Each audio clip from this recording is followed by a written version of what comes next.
একঘেয়েমি ঢ্যাঁড়স ভাজা খেয়ে খেয়ে বোর লাগছে? তাহলে একবার এভাবে ঢ্যাঁড়স ভেজে খেয়ে দেখুন, একদম বোর হবেন না। প্রথমে আমি কিছুটা ঢ্যাঁড়স নিয়েছি, তারপর সেগুলোকে জল দিয়ে ভালো করে ধুয়ে নিচ্ছি। একবার আমি বাজার থেকে কিনে এনে ঢ্যাঁড়সগুলো ধুয়ে রেখেছিলাম, তো আমি আরেকবার ভালো করে ধুয়ে নিচ্ছি। তারপর ঢ্যাঁড়সগুলো ধোয়া হয়ে গেলে ঢ্যাঁড়সের আগা এবং গোড়ার দিকটা এভাবে কেটে ফেলে দিতে হবে, তারপরে মাঝখান থেকে এভাবে চিড়ে দিতে হবে। তো প্রথমে এটা আমার একটু বেশি চেরা হয়ে গেছিলো, আমি দেখাচ্ছি যে কী করে চিড়তে হবে। পুরোপুরি চিড়লে কিন্তু হবে না, এই যে মাঝখান থেকে অর্ধেক এভাবে চিড়তে হবে। অর্ধেক বা অর্ধেকে একটু বেশি চিড়লেও কোনো সমস্যা হবে না।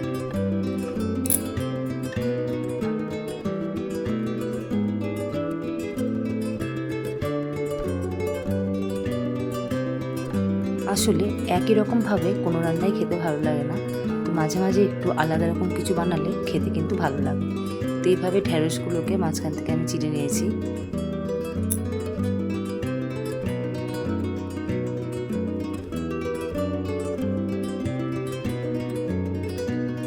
এই সবগুলো ঢ্যাঁড়স আমার চেরা হয়ে গেছে, এইভাবে চিড়েছি দেখো। তারপরে কড়াইতে জল গরম করে ঢ্যাঁড়সগুলোকে আমি একটু ভাপিয়ে নেব।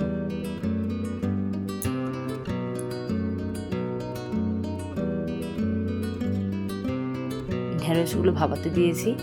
এবার যতক্ষণ একটু জলটা ফুটলেই ঢ্যাঁড়সটা মোটামুটি 3-4 মিনিট রাখলে কিন্তু ভাপানো হয়ে যাবে। আর নুন কিন্তু দেবে না, কারণ ঢ্যাঁড়স তো এমনিতেই নরম, জল দিয়ে সেদ্ধ করলে ঢ্যাঁড়সের যে একটা কাঁচা গন্ধ থাকে এবং যে একটা কচকচে ভাব থাকে সেটা কিন্তু চলে যায়। আর নুন দিয়ে কিন্তু ভাপ দিলে পরে নুনের জন্য ঢ্যাঁড়সগুলো বেশি নেতিয়ে যাবে, আর বেশি নেতিয়ে গেলে কিন্তু রেসিপিটা ভালো মতো করা যাবে না। তো তারপরে আমি একটা ছাঁকনি দিয়ে ছেঁকে ছেঁকে ঢ্যাঁড়সগুলোকে তুলে নিয়েছি একটা প্লেটে।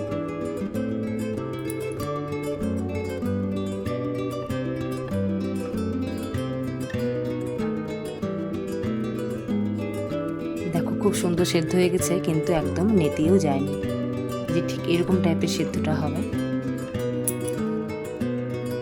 এবার আমি 2 চামচের মতো বেসন এভাবে ঢ্যাঁড়সগুলোর উপর ছড়িয়ে ছড়িয়ে দিয়েছি।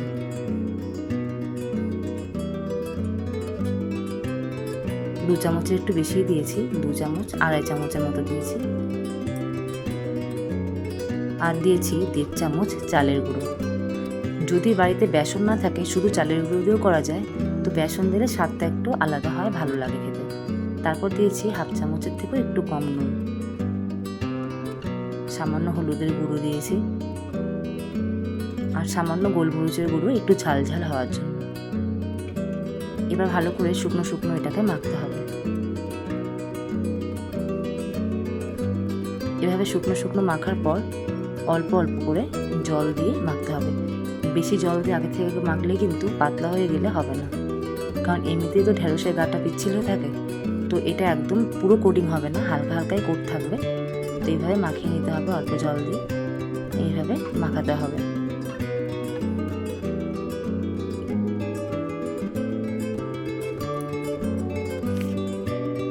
ঢ্যাঁড়সগুলোকে মাখিয়ে রেখে কড়াইতে এবার তেল গরম করতে দিয়ে, তেল গরম হওয়ার পরে একে একে ঢ্যাঁড়সগুলোকে তেলের মধ্যে দিয়ে দিতে হবে।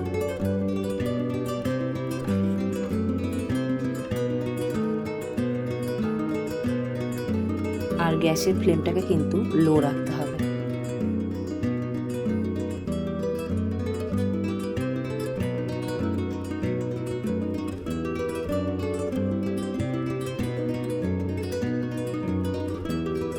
এবার ভালো করে ঢ্যাঁড়সগুলোকে উল্টে উল্টে কিন্তু ভাজতে হবে। এটা কিন্তু সুন্দর মুচমুচে হয়, খেতেও ভালো লাগে। গতানুগতিক যেভাবে আমরা ঢ্যাঁড়স ভাজা খাই তার থেকে একটু ভিন্ন স্বাদে আমি এটা বানিয়েছি। তো এটা কিন্তু খেতে যথেষ্টই ভালো হয়, ঠিক পকোড়ার মতোই লাগে খেতে।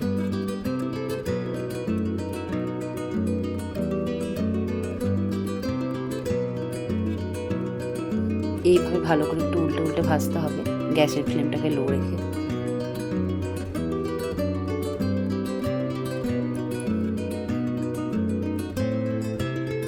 দেখো এটা কিন্তু ভালো মতো ভাজা হয়ে গেছে।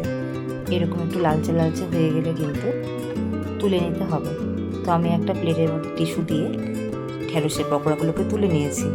তাহলে আলগা যে তেলগুলো আছে টিস্যু টেনে নেবে আর এটা মুচমুচে থাকবে।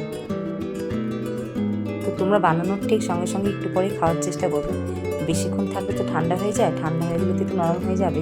তো যখন তোমরা খাবে ঠিক সেই মুহূর্তে বানিয়ে খেও, দেখবে বেশ মুচমুচে আর খেতে বেশ টেস্টি লাগে। তারপর দুটো লঙ্কা ভেজে উপরে দিয়ে দিয়েছি।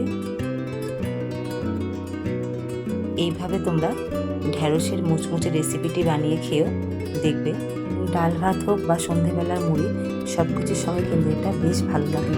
আমি বানিয়ে খেয়েছি, আমার তো ভালো লেগেছে, তোমরা একবার ট্রাই করে দেখো। আর আমার এই রেসিপিটা কেমন লাগলো কমেন্টে জানিও। আর ফেসবুক থেকে দেখলে পেজটাকে ফলো করে দিও, ইউটিউব থেকে দেখলে একটু সাবস্ক্রাইব করে দিও। আবার দেখাবে নতুন রেসিপি নিয়ে। সবাই ভালো থেকো, বাই।